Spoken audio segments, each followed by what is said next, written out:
Bonjour à toutes et à tous les amis, je suis Gilles Mansillon, je venais vous souhaiter un très bon traversée de ce portail du solstice. C'est un moment de célébration pour refléter sur tout le chemin qu'on a parcouru et faire une cérémonie pour ceux qui sont en groupe, si c'est possible, pour célébrer pour célébrer l'arrivée de ces nouvelles énergies, ou sinon en méditation, pensez plusieurs fois dans la journée, vous connectez à l'unité de l'amour. Hein, il y a des millions de gens qui sont branchés sur cette fréquence, donc en unifiant, j'envoie mon énergie pour qu'elle unifie toutes les forces, on rajoute notre énergie à ce groupe. Il y a des rayons gamma et des photons cosmiques qui descendent actuellement, qui viennent du cœur de l'univers.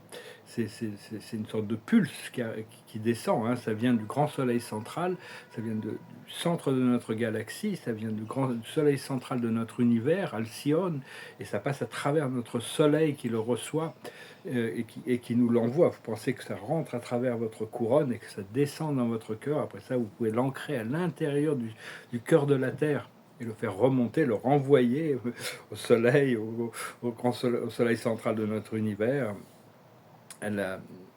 au centre de la galaxie et à la source, et créer ce cercle d'énergie, ce cercle vertueux d'énergie, ce courant d'énergie.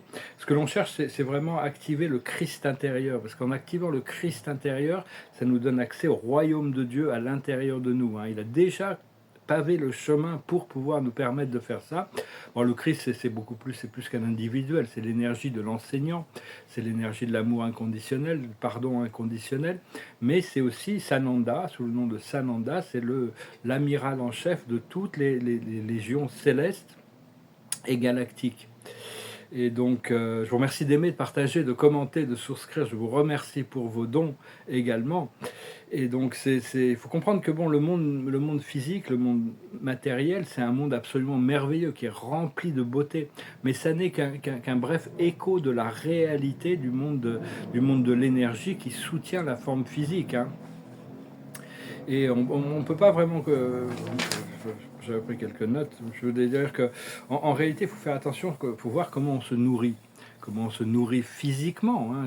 C'est très important de boire beaucoup d'eau actuellement, essayer de voir ce que votre corps demande, mais on se nourrit également de connaissances, on se nourrit de divertissement, on se nourrit d'interactions sociales, et nos émotions, c'est aussi ce qui nous nourrit. Donc c'est important d'être beaucoup de discernement sur les choses que l'on accepte dans notre conscience, et se brancher sur des choses qui élèvent notre fréquence, plutôt que tous ces conflits qui continuent à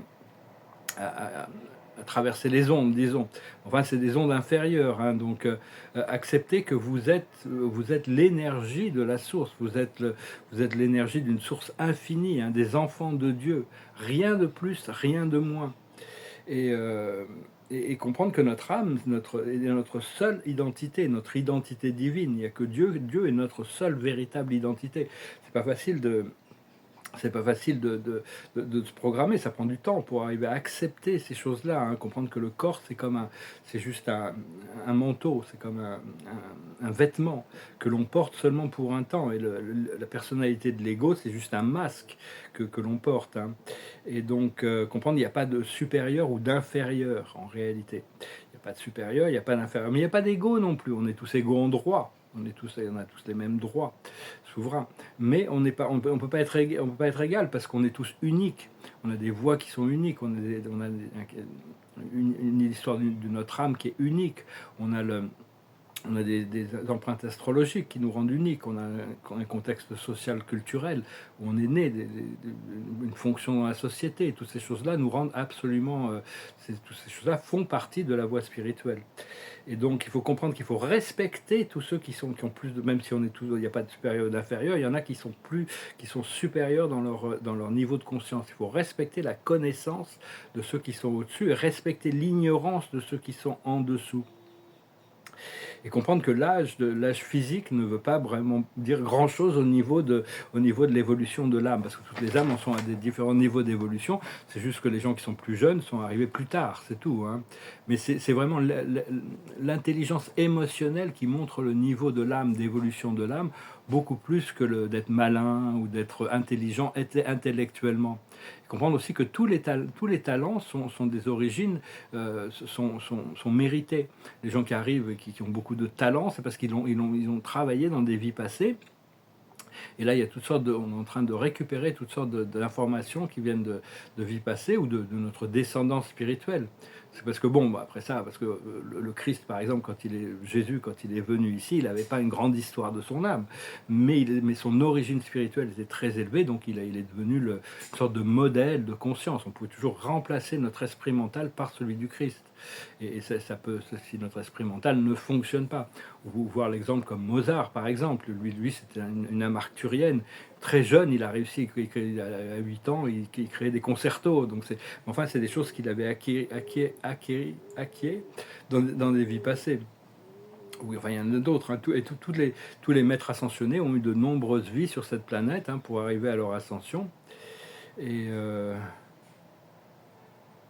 Parce que ce qu'on est en train de changer, on reste nous-mêmes, c'est notre personnalité seulement, notre personnalité, notre caractère, notre habilité à fonctionner dans le monde est infusée de la lumière de l'âme. Donc c'est un petit peu comme si on obtenait notre liberté en devenant des adultes, hein, ne plus être des adolescents. On est un peu passé par cette phase d'adolescence, là ça y est, on est réveillé. Et comprendre que l'esprit mental est crée des drames tout le temps. Il est toujours très dramatique. Il était très noir et blanc. Par contre, l'âme a beaucoup de sagesse. Donc, quand les informations paraissent très sages, c'est que ça vient de l'âme. Quand c'est très contrasté, ça vient plutôt de l'esprit mental. Il ne faut pas se juger pour ça, mais on doit quand même donner plus de pouvoir à la sagesse toujours. Hein. Et comprendre qu'on doit traverser des nuits sombres de l'âme, mais des moments de doute, où on doit traverser, quand il y a toutes ces ombres qui viennent de toutes ces libérations, de limitations, de fausses croyances, de toutes sortes de choses, on arrive toujours à une libération à la fin, à un point de lumière, hein, qui nous élève. Donc voilà les amis, je venais faire ce court message. J'ai pas trop de forfait sur mon téléphone, je vais attendre le début du mois pour retrouver le... Donc je vais faire des messages assez courts, je vais tirer quelques cartes quand même. Je vous remercie de votre soutien. La carte de la journée, on a traversé le désert, hein. On a traversé un désert et là on se prépare, c'est aller loin, on se prépare pour un nouveau marathon. Donc c'est vraiment, il y a un nouveau cycle qui va s'ouvrir, mais ça va être un cycle beaucoup plus facile, beaucoup plus gracieux. Hein. On a fait le travail qu'on avait besoin de faire. Et une autre carte qui veut s'échapper pour la journée, c'est lâcher prise de tous les drames du monde physique. Tous les drames, ne pas prendre au sérieux les choses que les gens prennent au sérieux, prendre notre bien-être, notre détente, notre joie, prendre toutes ces choses qui nous font du bien beaucoup plus au sérieux. Et donc la sagesse de la journée, c'est laisser les choses se dérouler dans la grâce et la facilité, demander à ce que les choses soient gracieuses et faciles. C'est le yin, c'est le divin féminin qui est dans l'état de réceptivité. On n'a pas besoin de forcer les choses. Ce qu'il faut comprendre, c'est le message dans la bouteille. C'est apprendre à lire les signes. Hein. Bon, quand on reçoit une guidance, il faut l'accepter. Des fois, il y avait des choses qui me présentent. Des fois, parce qu'il y a toutes ces prophéties qui sont faites par l'âme, qui sont tellement extraordinaires, on est obligé de les accepter à un moment donné et d'attendre pour leur manifestation. Par contre, toutes les prophéties négatives sont des choses qui viennent de l'ombre, des ténèbres. Ce qu'il faut faire, c'est revenir au présent. J'en discutais dans ma dernière vidéo. C'est vraiment revenir toujours au présent.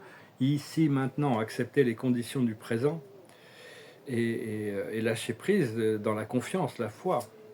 Et l'aboutissant, c'est une connaissance profonde. Il y a vraiment beaucoup de clarté, beaucoup de lucidité, beaucoup de clairvoyance qui arrive. Hein, donc je vous souhaite un bon traversée de ce portail. Hein. Les quelques jours qui arrivent sont vraiment essentiels. Continuez à cultiver l'amour, la lumière. Ne laissez pas distraire par toutes ces choses. Il y a vraiment c'est vraiment la planète entière est en train de se libérer de millénaires de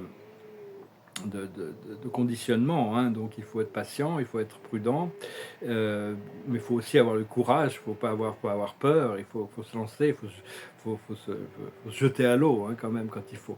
Merci beaucoup, je vous souhaite une excellente journée, je vous dis à bientôt. Namaste.